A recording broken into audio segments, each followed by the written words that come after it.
Աշխարհում միայն հայերն են, քրիստոնյա հայերը, որ նկարում են խաչ զարդարված, ինչպես տեսնում եք, խաչքարը գերեզմանի վրա եւ կարծես թե ինչ որ մի տոնակատարության առիթ է դա, ծաղկած խաչ ասում ենք, ինչ է դա։ Դա այն է, ինչ որ ժողովողի յոթն է ասում, իմաստունի սիրտը սքատան մեջ է, հիմարի սիրտը ուրախության։ Ինչ է այդ ուրախությունը։ Ոչ մի բան։ Մի բաժակ խմում են, սկսում են հռհռալ, կամ մի ապուշ ուրեմն կատակ են լսում, սկսում են հռհռալ։ Այսինքն թե ես կարող եմ ասել իրական ուրախությունը դա այն է, երբ որ դու տեսնում ես արդարության հաղթանակը, երբ որ դու տեսնում ես հերոսություն, երբ որ դու տեսնում ես, որ քո զավակը իր առաքինություններով դարձել է չափանիշ ժողովրդի համար։ Սա է իսկական ուրախությունը։ Այսինքն ուրախությունը 10 պատվիրանների մեջ է, որ ես կարողացա անել, ինչպես եւ դու, ինչպես եւ շատ-շատերս, եւ արժանի եմ մարդ կոչվելու, ինչպես եւ ճանաչեցի ինքս իմ ներսը, եւ այնտեղ իմ ներսում, գիտեք ինչ, հանդիպեցի Քրիստոսին, եւ եթե դու դա չես արել, կենթանի ես, անբանական անասուն ես։ Եվ ես գիտեմ, որ մարդիկ, որոնք անգամ Քրիստոսի մասին չգիտեն, երբ որ նրանք անցնում են ինչ-որ մի սքի ճանապարհով, երբ որ նրանց սրտին դիպում է իսկական սուքը, մահվան սուք լինի, դա անարդարության սուքը լինի, կորուստի սուքը լինի, ահա Քրիստոս հայտնվում է նրանց։ Այդպես ինձ հետ պատահեց։ Եվ կան իհարկե հզոր բանական մարդիկ, որոնք իրապես հասկանում են, որ Քրիստոսն է ճանապարհը, ճշմարտությունը եւ կյանքը։ Դա էլ է հատուկ շնորհք։ Սիրելիներս, այսօր մեր ժողովուրդը կանգնած է ինքնա սպանության առջև։ Նորից եմ ասում, Նիկոլը դա հոգի է, նիկոլշինա, նիկոլիզմ, Նիկոլը դա սատանայական այս թանձր խավարն է, որը իբր թե ուրախություն է բերում մարդկանց եւ դա ընդհանրապես հոգեկան խանգարվածություն է։ Նրանք, ովքեր հավատում են Նիկոլին, որպես քաղաքական գործիչ եւ որպես մարդու, այս մարդու արժանինքներին, որպես հայ արժեքներ, հայ ազգին արժեքներից զրկող եւ սրբությունների վրա թքող այս անհատականությունը, եթե ընդունելի է քեզ հետ մի բան հաստատ այնպես է, կամ դու խելագար ես, կամ դու հանցագործ մարդասպան ես։ Եվ այսօր փաստորեն մերած կանգնած է դրա առաջ։ Իր ինքնությունը չի հաստատում այլևս աշխարհին ասելով. ահա ես նահատակազգ եմ։ Նորից եմ ասում, սկսած Եվսեբեոսի եկեղեցու պատմության մեջ հատուկ տեղ են գրավել հայերի սովից կոտորել Մաքսիմիլիան կայսեր կողմից։ Եվ այդ գնում է, անընդհատ գնում է դա, մինչև որ ահա ոսոխը մեր եկեղեցու մեր ժողովրդի ներսում դրեց այս օծը հակառակության եւ ժողովրդին եկեղեցին անջատեց քրիստոնեական աշխարհից եւ Հռոմից, որտեղ նրանք էին մեր պաշտպանությունը։ Միասնական քրիստոնեական աշխարհը կատարում էր խաչակրաց եւ ահա բաժանությունը բերեց նրան, որ առանձին ղպտիներին կոտորեցին, հայերին կոտորեցին, Բյուզանդիան անկավ։ Իսկ բոլոր հարցերում դուք պետք է հիշեք, որ մուսուլմանը շան թաթ չի կծում։ Մուսուլմանը միշտ մուսուլմանի կողքին է կանգնում։ Մանավանդ եւ հարցը դրված է խափելու, կողոպտելու, բռնաբարելու, ոչնչացնելու։ Նրանց միակ նպատակը դա է, ինչու՞։ Որտեղ նրանք չունեն ոչ սքի զգացողություն, ոչ իմաստության սիրտ, որ հասկանա ինչ է սուքը։ Նրանք, եթե նրանք սուքը հասկանան, ինչպես պիտի իրենց թույլ տան, իրենց վրա այս բոմբերը կապել եւ անմեղ մարդկանց մեջ այն պայթեցնելը, սա իրենց սովորությունն էր։ Եվ ահա ով մեռնում է այդ Ալլահի համար, որն է նրա պարգևատրությունը, ահա կարդում ես իրենց հադիթներում ամեն ինչում, որ ահա երկնքում Մուհամեդը նրանց կտա 72 կույսեր, որ բռնաբար են։ Եթե մի մարդու իդեալը սա է։ Ուրեմն եւ դա Ղուրանի մեջ գրված է ներողություն։ Ես չեմ հնարում, իրենք հիմնված են Ղուրանի եւ հադիթի վրա։ Գնացեք, կարդացեք, ուսումնասիրեք։ Ինչ ակնկալես այդ մարդկանցից։ Նորից եմ ասում ես ձեզ, հայ մարդու մեծությունը նրա ապրած սքի մեջ է, որը սուքը ծաղկած է, այսինքն այն դառնում է իմաստ։ Մենք չենք սքում անհույս, մենք գիտենք, որ մեր ժողովուրդը երկնքում ապրում է, ոչ մեկը չի մահացել, բոլոր կենդանի են երկնքում, եւ բոլորին պիտի տեսնես, պիտի ձեռտաշ շոշափես քո անցավորներին։ Իմ Մովսես Պապին ադրբեջանցի բոլշևիկներն են սպանել, եւ նրանց նպատակը միայն դա էր, ինչու Ադրբեջան ստեղծեցին, առաջ քաշեցին այդ ժողովրդին իբր որպես ժողովուրդ, որտեղ նրանք էին բոլշևիկների միջոցով բերում սովետիզմը, այսինքն թալանը եւ ամեն ինչը Հայաստան, եւ իհարկե ձեզ չեն ասում, որ այդ տարիներին հատուկ ծրագիր էր սիֆիլիտիկներին, վեներական հիվանդություններով տառապող մարդկանց բաց թողեցին ռուսական եւ բոլոր տեսակի ուրեմն այս հիվանդանոցներից եւ նրանք մանավանդ Սյունիքի հատվածում բոլոր կանանց բռնաբարել են եւ ծնվում էին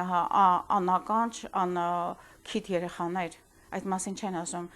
թե ինչպես թշնամին բոլոր միջոցները օգտագործել է ոչնչացնելու հայ ազգի ինքնությունը, հայ ազգի ազնվականությունը, հայ ազգի ինչպես հիմա ենք ասում DNA-ը, որ հատուկ է եւ վերջին այս մեխը մեր դագաղի վրա խփեցին սովետի անկումից հետո այս բոլոր այս իրենց քաղաքականություններով դրված օտար մարդիկ, նրանք հայեր չեն, նրանք չունեն հայի հոգի եւ ես խնդրում եմ երբեք չմոռանաք ովքեր են ադրբեջանցիները, ես չեմ ասում, որ բարի մարդիկ, բարի կամքի մարդիկ չկան նրանց մեջ, կան, բայց նրանք գնում են այն ուղղությամբ, ինչ որ ուղղությամբ իրենց քաղաքականությունը տանում է։ Մենք այդ ժողովուրդը չենք եղել երբեք։ Մենք երբեք չարությունը չենք պաշտպանել կամ ջատագովել։ Կռվի մեջ մենք ունեցել ենք Անդրանիկի կանոնադրությունը։ Թուրք կնոջը բռնաբարեց, Անդրանիկը գնդակահարում էր այդպիսին են։ Թալան անեց գնդակահարում էր, որովհետև մենք ազնվական ժողովուրդ ենք։ Եվ 90-ական թվականներին այդ պատերազմների ժամանակ ես ամեն տեղ գնում եմ եւ ամեն ինչ անում էի, որպեսզի մեր ժողովուրդը մնա ազնվական, իրենց ասելով այս մասին։ Եվ հիմնականում 99% նրանք ազնվական էին, ոչ բռնաբարել են, թալալներն էլ միայն հանցագործները, նույն այդ սովետի մնացորդները, իսկ իրական հրամանատարները դրանք բարձրագույն առաքինությունների տեր մարդիկ էին։ Եվ ես կարծեմ իմ ֆիլմի մեջ Ալբերտ Բազեյանի ելույթը դրել եմ, որը խոսում է իրենց կանոնադրության մասին, թե ինչպես են կռվել եւ ինչ սկզբունքներով են ուրեմն այդ կռիվները հաղթահարել ադրբեջանցիների հետ։ Սա մեր պատմությունն է, սիրելիներս, մենք չենք կարող ուրանալ։ Եվ այսօր եթե ես աշխարհին ներկայանում եմ որպես հայ, իրենք ինձ խոնարհվում են, ինչու՞։ Որտեղ նրանց առաջին միտքը նրանց, որ ես ցեղասպանված ազգի ներկայացուցիչ եմ, եւ մեր իմաստությամբ եւ հանճարով մենք դա ապացուցում ենք, ոչ թե Նիկոլի նման այս այլասերվածներով։ Եվ նորից եմ ասում, սա անձնական հարց չէ։ Այլասերվածությունը, պղծությունը, հակազգային հակահայությունը դառնում է դիսցիպլին, դառնում է ժողովրդական շարժում։ Դուք հասկացեք ինչ եմ ես ասում։ Առանձին մարդիկ ինչ ուզում են թող անեն, բայց դուք պետք է տակ արժեք ամեն մի մարդու ասածի եւ արածի։ Եվ այս մարդը ոչ մի արժեք չունի, զրո, ամեն ինչով։ Նա միայն կարող է իր նման ցածր մակարդակի ովքեր չունեն ոչ մի սկզբունք, սրբությունը, ոչ մի միտք եւ նրանց միակ ուրեմն այս հիմարների, այս անմիտների միակ կյանքի նպատակն է ուրախությունը, ինչպես եւ այդ ժողոված գիրքն է ասում, եւ դա բոլորին հատուկ չէ մեզ։ Հիմա սիրելիներս, ես ձեզ ասեմ, որ ցեղասպանությունը մեզ օտար բան չի, եթե անգամ ձեր ընտանիքներում չունեք դա։ 90-ական թվականներին ես որպես ժուրնալիստ մարդ մտնում էի ամենտեղ, խոսում էի ամեն մարդկանց հետ եւ ես հիշում եմ մի քանի շատ կարևոր դրվագներ, կար մի վանական, որը Էջմիածնում պահակ էր աշխատում։ Եվ նա ինձ շատ էր պատմում ցեղասպանության մասին, թե ինչպես նրանք ովքեր մաքուր հայկական եկեղեցու ծեսն էին պահում եւ հավատք ունեին,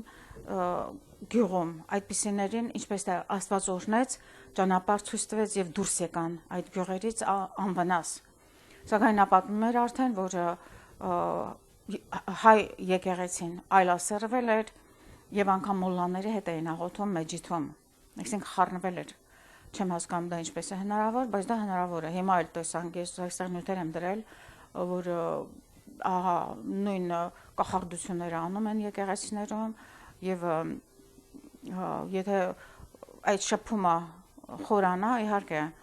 մուսուլմաններ Իսպանիայում անգամ կա մի եկեղեցի, որտեղ կեսը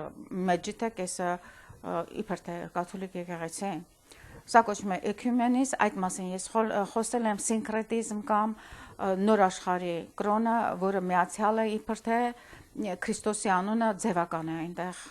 որտեղ դու չես կարող սատանային եւ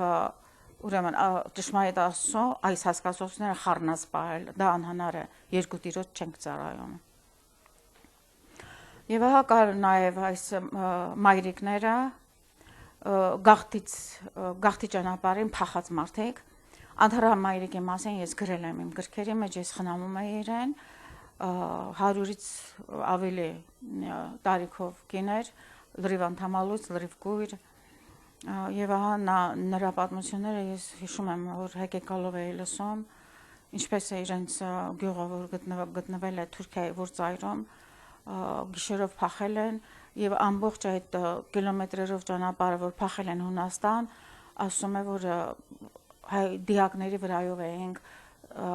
շորշոփ եկավ վրաս, դիակների վրայով քայլեցինք, քանի ամիսներ,